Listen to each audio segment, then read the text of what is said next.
If you have chronic bloating and gas with constipation, then this video is for you.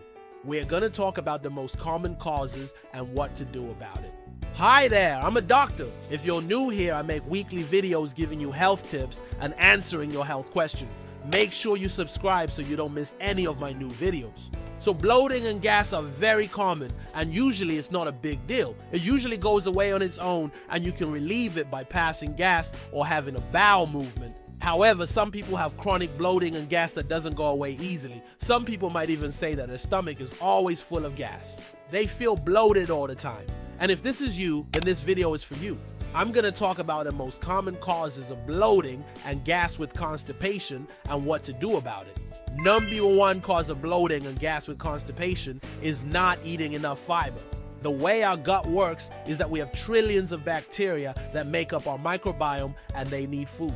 If we don't feed them, they will feed on us by eating away at the protective mucus and layer of our gut lining.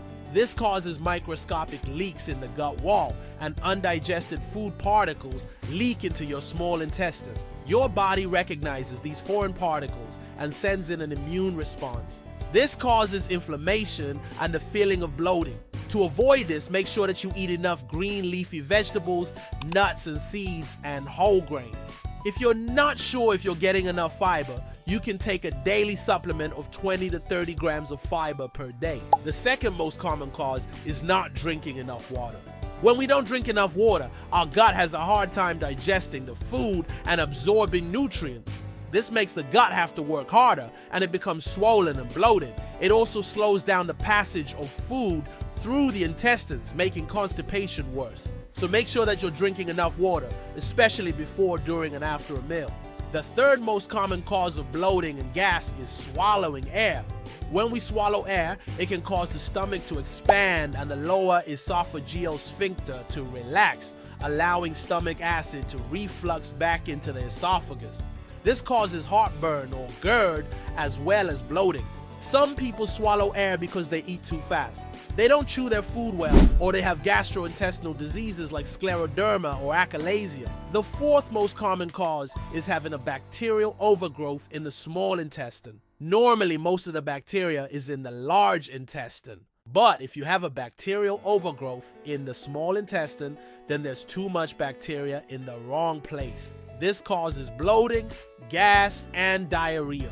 Some people have a condition called small intestinal bacterial overgrowth, or SIBO, where they have a lot of bacteria in the small intestine. Others may have a partial bowel obstruction from adhesions, or a tumor that's causing a backup of food and bacteria in the small intestine.